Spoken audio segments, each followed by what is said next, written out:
Hello friends. America ने Iran के nuclear जो साइट्स हैं इस्फहान, नतान्ज और फोर्डो उस पे हमला किया, ऑपरेशन मिडनाइट हैमर्स। अब हम ये देख रहे हैं इस वीडियो में कि किस तरीके से ईरान के पास क्या ऑप्शंस है उसको वापस रिटेलिएट करने का। एक ऑप्शन जो ईरान के पास है वो ये है कि ये जो स्ट्रेट ऑफ हार्मूज़ है, ये जो स्ट्रेट ऑफ हार्मूज़ है जो कि गल्फ़ ऑफ ओमान और फिर अरेबियन सी को कनेक्ट करता है पर्शियन गल्फ से। सिर्फ पर्शियन गल्फ से बाहर निकलने का सिर्फ एक ये रास्ता है जो कि स्ट्रेट ऑफ हार्मूज़ है, इसको वो क्लोज़ कर दे। ये स्ट्रेट ऑफ हार्मूज़ जो है ईरान और ओमान के बीच में, ये वाला जो पोर्शन है ये ओमान के अंडर में आता है, ये ओमान हो गया। इन दोनों के बीच में ये एरिया है जो अपने शॉर्टेस्ट नैरोएस्ट में 33 किलोमीटर्स है, लेकिन सिर्फ 3 किलोमीटर ही नेविगेशनल है यहाँ से।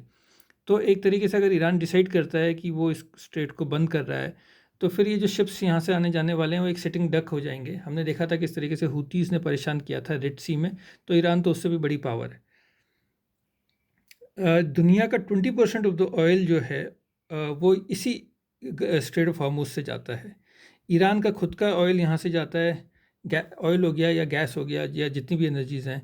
इराक हो गया, कुवैत हो गया, सऊदी अरब हो गया, ये छोटा सा बहरीन है, कतर है, यूएई है, इन सब का ऑयल और गैस जो है वो इसी स्ट्रेट से जाता है।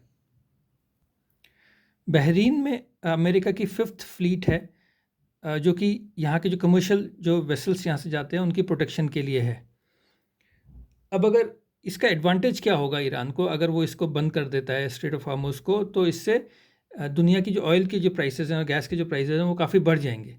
इस ऑलरेडी ये 4% बढ़ चुका है अमेरिका के हमला करने के बाद से, लेकिन ये और ज़्यादा बढ़ जाएगा। इससे अमेरिका की इकोनॉमी को नुकसान होगा और डोनाल्ड ट्रंप की पोजीशन थोड़ी सी कमज़ोर होगी।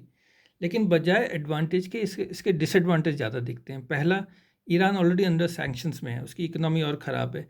इन हमलों के बाद उसकी इकोनॉमी और ज़्यादा ख़राब हो गई है। उसका खुद का तेल इसी इलाके से पास होता है और अगर वो तेल एक्सपोर्ट नहीं कर पाया तो उसकी इकोनॉमी और ज़्यादा ख़राब हो जाएगी।